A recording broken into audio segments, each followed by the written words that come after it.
welcome to Narrowboat Vloggl. This week we're rounding up the best bits from recent Narrowboat Vlogs. John and Dianne from Kenmilones Canal Adventures share a walkthrough of their new home. Hello, my name's John. And I'm Dianne. And welcome to episode 4 of Kenmilones Canal Adventures. The 10th of March 2021, and we were able to launch the boat, finally getting ourselves onto the water to live the dream of continuous cruising. So 3 very nice wide steps. It's lovely being able to walk into a narrowboat feeling safe. These are quite deep. We then have the freezer and 5 very useful drawers. Plenty of storage. Not going to show you what's in every drawer. The tap also has filter water that comes out to rinse round, and then filter water from there. On the starboard side we've got the microwave at the top there, and then the fridge, Dianne's wine cupboard, wine fridge, wine cooler, a magic cupboard to utilise as much space as possible. Really useful, that being able to fill that space at the back. And finally, under the units we have the washer dryer. Dell from Boat Dog Traveller takes a trip through Bumblehole Lock and explains how Bratch locks work. I've been in Womborne for 2 nights, and it served its purpose well. I've moved the car from Swindon, and that's in Whittick, and that's where we're going to be tomorrow. So we're going to spend the night at Dimmesdale Lock, because Dimmesdale Lock there's a lovely mooring on the off side. So you've got a bit of grass and just above the lock, but we'll see that later. But first of all, just round the corner here, we're heading to Bumblehole Lock, and Bumblehole Lock is only a little small lock, but it's quite a pretty little lock, and me and the dogs walked up earlier on and set the lock, so everything should be waiting for us. Let's go. Bit overcast today, bit of a shame, but not to worry. Tomorrow's another day. There is a little spill weir coming out here, so there's a bit of a current, so I'm just trying to look for excuses in case I hit the sides. Oh, like threading a needle.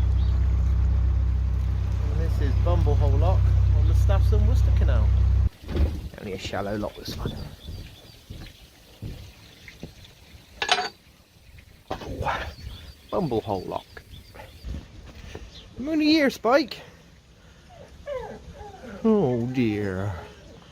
And I'll push the boat away from here because there's just so many objects in the water. It's just going to smack on the prop. So, get away, boys. And that is Bumblehole Lock. And just round the corner up here is the Bratch. Let's go. Right, how the Bratch works. First of all, the Bratch is not a staircase lock, so it's not like a set of stairs, okay, where you just feed one lock into the other. It's got pounds, so it's 3 separate locks. So if you can imagine the pounds being little mini canals, and you've got paddles called blue paddles and red paddles. So yeah, so how it works is I empty the blue paddle, which is from the pound, it's fed from the pound, from the little lake to the side, into the lock, and then I refill the pound by opening the red paddle, which comes from the lock above, and then you work that again, and then you get to the top lock and you fill the lock up and it takes you to the top. But it sounds very difficult, but it's not. A lot of people get confused with the Bratch. You should just sit down, take your time and read the instructions. It's simple, and if you do it in the summer, there's usually volunteers on anyway. So right, let's go and get them all in, do the Bratch. Initially on TikTok, Corsos on the canal have started a YouTube channel. They are restoring a 1925 narrowboat. Right, this is Corsos on the canal. You've been asking for a YouTube, so I thought we'd have a go. So if you step inside, we'll have a mooch. Right, this was where the living room was. The bathroom, we've already ripped out the cast iron bath. We've got stainless glass, all still from the front of the boat that we've kept. Because I thought what we'll do is, I'm not going to use it, but if anyone else is doing a project, get in touch. Because obviously I'd rather go to someone that's going to use it. We've got 3 pieces of stainless glass there, we sound for another project. And then the only thing that will be keeping in the same place is the engine. We're going to take this fuel tank, sand her back as well, make another 6 foot space. Makes life easier. Get some light in here. That's the engine, Gardner 4LW. We'll get that ticking over in a minute after we've had a look at the old boat's cabin.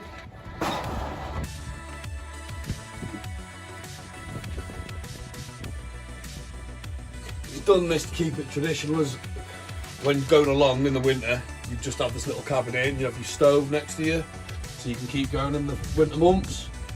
And then that prop shaft's off an old bus. But a lot of people were asking about what the issues were about how we actually got it, the engine started again. And to be honest, it was like a combination of issues. The stuff had got stuck with the starter motor for it to crank over. So we had to free up the wheel here. And then once we freed it up, it was trying, but still, there was a lot of poor connections. So we rewired from the starter motor with modern battery wire. Because obviously the electric's like 35 years old on it, so just needed fresh wiring. Narrowboat Life Unlocked leaves Appley Bridge and head down the Leeds and Liverpool Canal. We really enjoyed our mooring spot at Appley Bridge, and it was now time to move on. It's good practice to never pass a water point without filling up, and that's what we did here again today. That's the M6 in the background, and it's surprising how quiet it is down here by this lovely cottage. These locks have got quite a reputation for being fierce, and we finally made our way to Gathurst. We'd already passed Beach Hill in Wigan at this point and the Heinz factory, and this is the Wigan Football Club on the right hand side. It was really nice to see the landscaped area and the really nice path that they'd done along this canal, but it was a real shame to see so much litter in the locks. Tim and Sam from Chugging Along tackle a swing bridge and experience an engine failure on a trip to get water. So some of these swing bridges, you can just use the windlass to just basically open up a chain and then just push the bridge yourself. Not this one. And you've got a control panel where you put your key in and then you press your button, and what normally happens is you get some sirens going off, barriers go down to stop cars going over the bridge, and then the bridge just swings. Didn't happen that time. It took ages. All the sounds were going off, but nothing was happening. And that should have been a sign of what was going to happen that day. It should have been the gods. I think it was the gods actually telling us that things were going to happen. Yeah, and this probably wasn't a good idea. Yeah. But I managed to do it a second time. I took the key out, reset everything, started again, and after that the bridge opened up and Tim and Mariel were safely through the swing bridge. At this point everything was still going fine. I cruised through the swing bridge and then waited over on the landing area for Sam to come and get back on, and that happened. We both got on the boat and we were ready, weren't we? Ready for our cruising adventure. Yeah, it was quite exciting, wasn't it? Out of nowhere like that, the engine just stopped completely, and I thought at that point, I was like, okay, maybe I just knocked the key and twisted the key the wrong way, you know, with my hip. To be honest with you, it was the last thing we were expecting, because we had just had an engine service. We got it professionally serviced, all the filters changed, the oil changed, everything like that. It was ship shape, it was ready to go. In this great little community of boaters that we've had around us this winter, there was another man who actually knew even more, because he's an ex-car mechanic who actually has an old Volvo petrol car engine on his boat. Roger the Dodger came to help us, didn't he? The first thing he did when he came over We obviously told him that we got an engine service, so his first inkling was, oh, well, your filters will be fine, this should be all right. But he suspected there was a problem with the fuel not getting through into the engine, which was probably causing all the stalling. So he thought, well, let's have a look at your fuel tank. Maybe there's an obstruction or something which is causing an issue, which is stopping the fuel getting through. So he spoke to Ken, and Ken brought over a pump that he had to take out some of the fuel. Sure enough, once Ken had taken out, not even that much, probably about that much fuel I'd say, they could see some debris in the fuel, and they were suspecting that that was probably rust and just muck basically that had gotten into the fuel tank. Canice Bannon tackles numerous jobs on board Dutch Barge Linda. Hello and welcome to the show. I'm Red Rum. And I'm the sea captain. And I'm Stilson. And I'm Mad. This week we, what did we do this week? Oh yeah, we got the fuel pump back and we put that on the boat. And we did some stuff. This needs to have a seal, but there is no mechanism to actually bolt this together. This is what Chris had originally, was this cable. This is not steel, so I can't weld a tab to lock it together, which is what my original idea was. So if I clean all the grease off that and then put in loads and loads of sealant, hopefully it'll grip it and keep it airtight. Cleaned all this up with thinner, so it should be entirely grease free now. So it's going to go in that way. The gasket sealant will squish out, so it won't interfere with anything on the inside. One cable tie chained into another cable tie there, and then this one doing what originally Chris had done, but this is now solid. I mean that is a fix, but I just don't understand. There is no place for it to be put in other than what I've just done now. Well, I think you've done a marvellous job. Moving on from Elland, Steve from Slow Boat Through Britain cruises to the end of the Calder Hebble Navigation. I've been here about 4 days and not moving far, only about 5 miles up the canal, if that.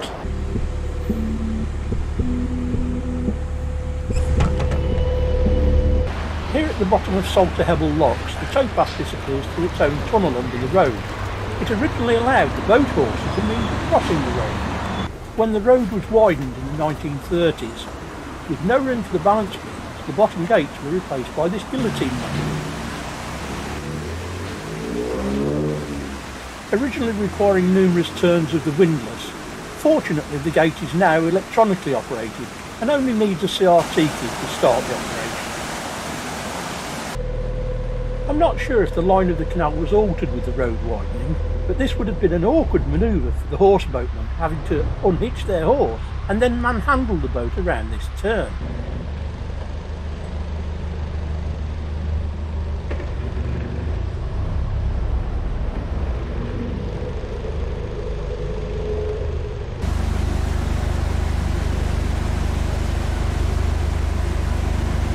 The final lock of the Calder Hebble done, I turn left here.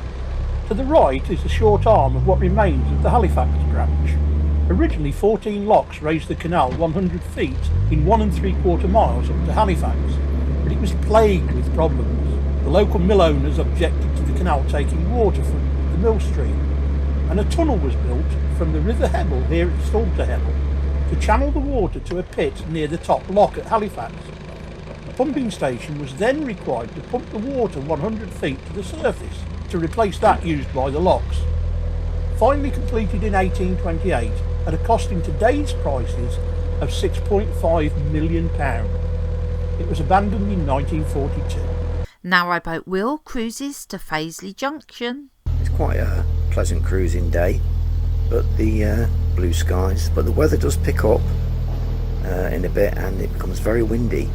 I had to pull over because that lock was so full of crap. Left it open. I've got something around the prop, I think. Just no power going forward. Yeah, after a lot of squeezing and freezing cold hand, that's the hard bit. Yeah, your hand becomes so numb and cold that you can barely feel anything. But luckily we got on the way again. This is interesting. I've only noticed it so far on these bridges. They've got these sort of look like bread ovens to me. Can anybody tell me what they're used for?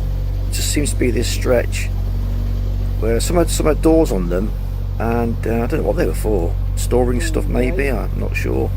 Ooh, tunnel time. I think this is it Curdworth Tunnel? I'm sure it is. We'll have a look in a minute. Got some interesting growths from the ceiling there. Look. Stalagmites, stalactites, stalagmites, I'm sure it is, or something. Very nice lock this, nice brickwork, look at that. Drop my glove in water. Hey, it's doable now, look. Drop my glove. Yeah, our kid's gonna get it for me. Yay, don't sink it. Yay, we got it, look. Well done, mate. As he holds aloft the mighty glove in triumph. Eileen and Pat from Narrowboat Quest, more at Chirk Bank as they get closer to the Welsh border. We've been moored just here, literally just where that straight bit is, for the last 10 days. Lockdown's coming to an end soon, so we're moving up a little bit closer to the Welsh border. We've moored up here on Chirk Bank visitor moorings. That means we could take a walk up the canal and check out the aqueduct.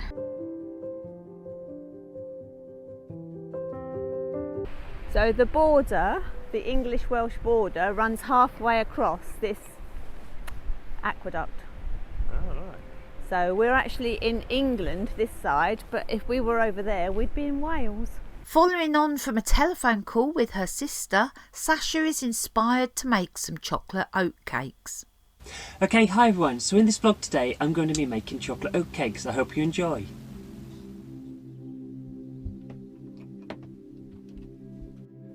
So I'm going to start by lighting the oven and setting it to gas mark 4 or 180, or in my case, the big flame. I'm now going to weigh out 250 grams of margarine into a saucepan. While that's melting, I'm going to weigh out 250 grams of sugar. Next, I'm going to weigh out 175 grams of oats. And then I'll weigh out 175 grams of self-raising flour. When I'm happy that it's fully mixed, I can now pour the contents of the mixing bowl onto the tray.